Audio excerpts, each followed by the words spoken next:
जिंदगी जीना आसान नहीं होता, बिना संघर्ष के कोई महान नहीं होता। जब तक न पड़े हथौड़े की चोट, पत्थर भी भगवान नहीं होता।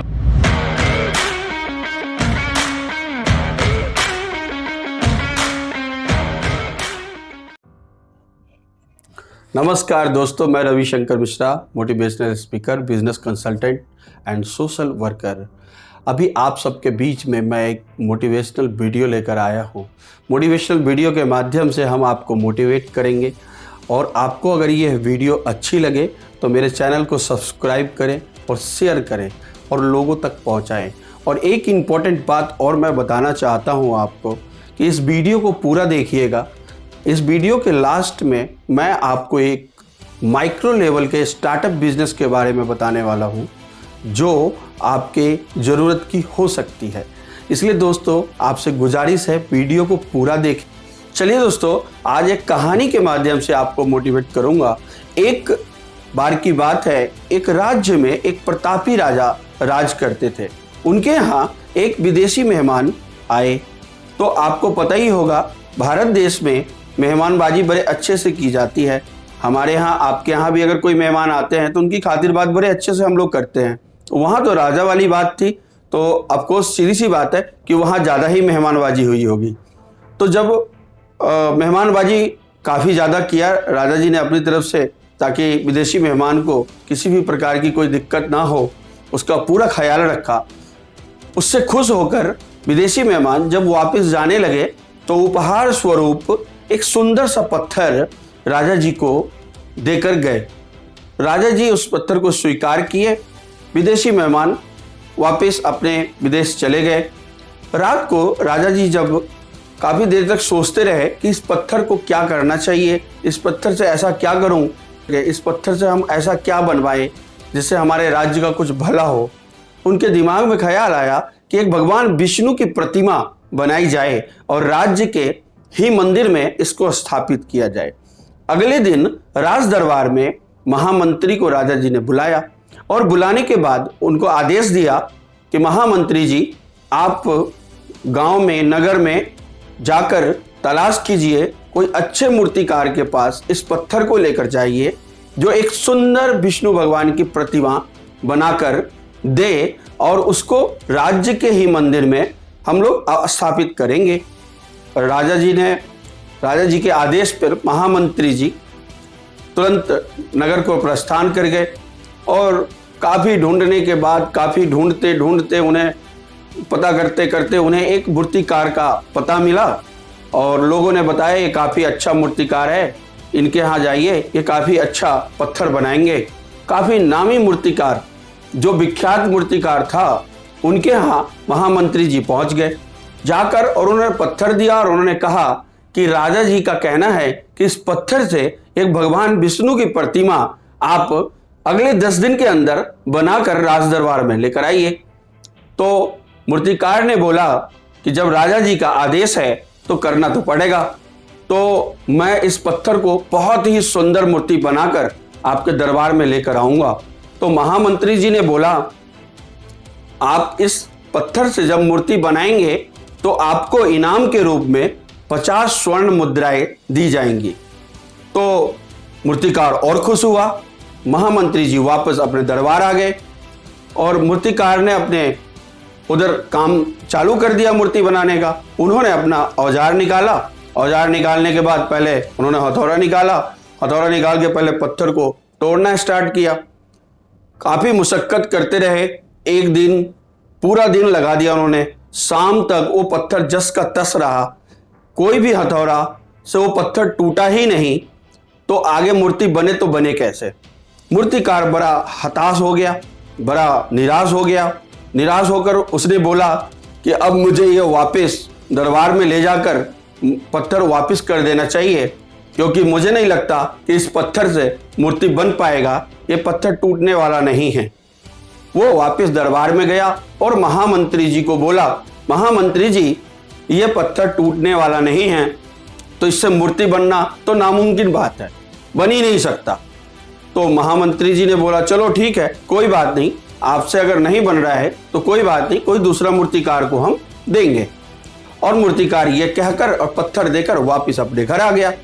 महामंत्री जी के मन में एक ख्याल आया कि राजा जी का आदेश है तो पूरा तो करना पड़ेगा। राज्य में एक साधारण से मूर्तिकार के पास पहुंच गए, जिसका ना कोई नाम था, कोई जानता भी नहीं था। एक छोटा सा मूर्तिकार था, उसके यहाँ वो पहुंच गए और उन्होंने फिर वही सेम बात जो पहले बताई थी पहले वाले मूर्तिकार को, वही बताया कि राजा जी का आदेश है कि इस पत्थर से एक मूर्ति सुंदर सी विष्णु भगवान की प्रतिमा बनानी है आपको, और वो राज्य के एक मंदिर में स्थापित करना चाहते हैं राजा जी। मूर्तिकार ने बोला जरूर मैं बनाऊंगा और बहुत सुंदर प्रतिमा बनाऊंगा। तो मूर्तिकार ने फिर अपना औजार निकाला और महामंत्री जी वहीं पे खड़े थे। जैसे ही पहला हथौड़ा मारा तो पत्थर टूट गई और वो अपना मूर्ति बनाने के कार्य में व्यस्त हो गया। महामंत्री जी अचानक से खड़े खड़े सोचने लगे, पहले मूर्तिकार अगर और भी प्रयास किया होता, अगर आखिरी प्रयास किया होता, एक बार और प्रयास किया होता, तो काश वो ये मूर्ति पत्थर से मूर्ति बना दिया होता और 50 स्वर्ण मुद्राएं भी उसको मिल जाते। लेकिन उसने आखिरी वक्त में अपना हिम्मत हार गया, जिसकी वजह से वो इस मूर्ति को नहीं बना पाया। दोस्तों, यही बात सोचते सोचते महामंत्री जी दरबार चले गए और दरबार जाकर बाकी के जो उनके कार्य थे वो करना शुरू कर दिए। और जो साधारण सा मूर्तिकार था, जो बाद वाला, वो अपना मूर्ति बनाने के काम में जुट गया। और पहले वाले मूर्तिकार को 10 दिन का वक्त दिया गया था और यह मूर्तिकार 5 दिन के अंदर ही अंदर एक सुंदर सी भगवान विष्णु की प्रतिमा को बनाकर और राजा जी के दरबार में लेकर जाके और वहाँ महामंत्री जी को दिया। महामंत्री जी बहुत देखकर प्रसन्न हुए, खुश हुए, राजा को दिखाया। राजा भी बहुत खुश हुए, यह तो बहुत ही खूबसूरत मूर्ति बनाया, ऐसी तो हमने कल्पना भी नहीं की थी, और किसने बनाया, उसको दरबार में बुलाओ। फिर महामंत्री जी ने बताया कि पहले वाले मूर्तिकार ने पूरे दिन मुशक्कत करी, उससे पत्थर भी नहीं टूटा और वो काफ़ी फेमस मूर्तिकार था, फिर भी उससे नहीं हुआ। लेकिन एक साधारण सा मूर्तिकार इस पत्थर को और बहुत सुंदर मूर्ति बनाकर हमें 5 दिन में ही दे दिया, जो पहले वाले को हमने 10 दिन का वक्त दिया था और ये 5 दिन में ही बनाकर हमें दे दिया। तो दोस्तों, इस कहानी से हमें 2 सीख मिलती है। कोई ज़रूरी नहीं है, एक तो निगेटिव और एक पॉजिटिव। एक तो हिम्मत कभी भी इंसान को नहीं हारना चाहिए, चाहे कोई बड़ा हो या छोटा हो, किसी भी क्षेत्र में किसी भी तरीके का काम कर रहा हो, लास्ट मोमेंट तक आपको अपने 100% देने हैं और उस काम को करने का बार बार प्रयत्न करना है। कई बार निराशा भी हाथ लगती है, कई बार हम डगमगा भी जाते हैं, चाहे कितनी भी कठिनाइयां आए, लेकिन उस काम को आपको छोड़ना नहीं है। या तो करने से पहले ही सोच लो कि वो काम आपके लायक है या नहीं है। अगर आपके लायक है तो उसको आखिरी वक्त कि मुझे इस काम को करना है तो करना ही है, चाहे कुछ भी हो जाए, चाहे कितना भी वक्त लग जाए, हिम्मत कभी नहीं हारना है। और कई बार ऐसा होता है कि आखिरी प्रयास में हम 10 बार असफल होते हैं और 11वीं बार में प्रयास करते हैं तो उस पर हम सफल हो जाते हैं। ऐसे बहुत सारी स्टोरीज आपने भी पढ़ी होगी और आपने भी सुनी होगी। तो इसी के साथ ये कहानी यहीं पे समाप्त होता है। दूसरा इंप्रेशन इस कहानी से यह मिलता है, ये सीख मिलती है, चाहे कोई बड़ा हो या छोटा हो, छोटा व्यक्ति और छोटा काम करने वाला भी इंसान कई बार ताकतवर होता है, बुद्धिमान होता है। तो इसलिए हमें कभी भी बड़े और छोटे देखकर किसी की तुलना नहीं करनी चाहिए। सब एक बराबर होता है, सबको एक नज़रिए से तुलना करना चाहिए और उसके कार्य के हिसाब से, जो वो काम कर रहा है उसके हिसाब से हमें उसे इज्जत देना चाहिए, उसका सम्मान करना चाहिए। तो यहीं पे ये कहानी समाप्त होता है। आशा करता हूँ कि आपको ये कहानी अच्छी लगी हो तो आप कमेंट में ज़रूर बताइएगा। और जैसा कि स्टार्टिंग वीडियो में हमने आपसे वादा किया था कि हम आपको एक माइक्रो बिजनेस के बारे में बताएंगे दोस्तों, तो एक माइक्रो बिजनेस 10,000 से लेकर 50,000 तक का भी अगर आपका बजट है तो आप इस बिजनेस को कर सकते हैं। और वो बिजनेस क्या है? मिट्टी के बर्तन। आप सोचकर काफ़ी हैरान हो रहे होंगे कि ये क्या कह रहा है, मिट्टी के बर्तन से हम कैसे कमाएंगे। आप सही समझ रहे हैं दोस्तों, मिट्टी के बर्तन से आप लाखों नहीं करोड़ों कमा सकते हैं। अब मैं बताता हूं आपको आप किस तरीके से कमा सकते हैं। भारत जैसे देश में मिट्टी के बर्तन का हम लोग उतना उपयोग नहीं करते हैं और उसकी अहमियत को हम नहीं समझते हैं। जैसे कहावत है, घर की मुर्गी दाल बराबर, इसलिए हम लोग उसका सम्मान नहीं करते हैं। लेकिन विदेश के बहुत सारी कंट्री में, जैसे अमेरिका, फ्रांस, जर्मनी, रसिया, इस तरीके के बहुत सारी कंट्री है जहाँ पे मिट्टी के बर्तन में खाना भी बनाया जाता है, पानी भी लोग भर के रखते हैं और पीते हैं। और तरह तरह के आजकल बर्तन बनने लगे हैं जो बाहर एक्सपोर्ट होते हैं और वहाँ से काफ़ी मोटे मुनाफे के साथ आप पैसा कमा सकते हैं।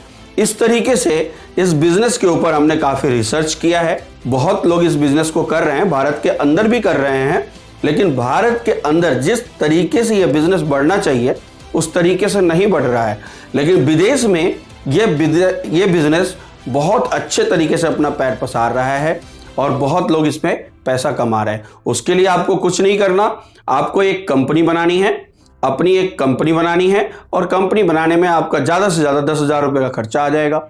और आपके जितने भी आसपास के जो कुम्हार हैं जो बर्तन बनाते हैं उनसे टाई अप कीजिए, उन्हें कुछ पैसा एडवांस दीजिए, एडवांस देके उनसे बर्तन ले लीजिए, आप अपने यहाँ स्टॉक कर लीजिए, उनसे बोलिए बेस्ट क्वालिटी की बर्तन दे बनाकर और आप अपने स्टोर में उसको स्टोर कर लें।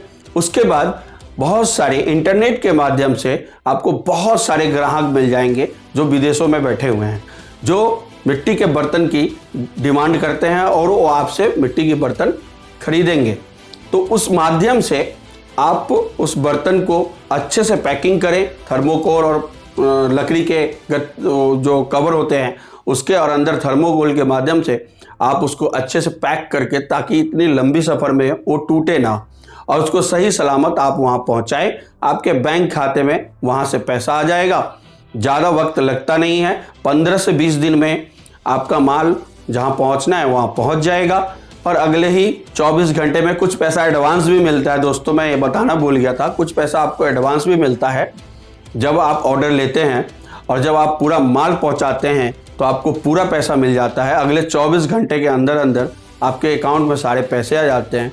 बाकी के पैसे आप कुम्हार को देके फिर से आप स्टॉक कर सकते हैं और स्टॉक करके आप इस बिज़नेस को काफ़ी धीरे धीरे पहले थोड़े से स्टार्ट कीजिए और धीरे धीरे इसको बहुत बड़े लेवल पे आप कर सकते हैं।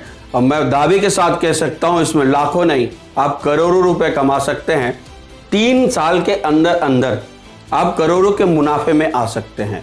3 साल मैंने बहुत समय बताया, करने वाले इसको 6 महीने साल भर में भी कर देते हैं, लेकिन एक एवरेज आप अगर मेहनत करेंगे तो 3 साल के अंदर अंदर आप इस पर करोड़ों रुपए कमा सकते हैं। यही कहता हूँ, मेरा वीडियो अगर अच्छा लगा होगा तो आप लोग ज़रूर इसको सब्सक्राइब कीजिए और दोस्तों में शेयर कीजिए ज़्यादा से ज़्यादा। मैं इसी तरीके के वीडियोज़ और बिजनेस आइडियाज़ आपके पास लेकर आता रहूँगा।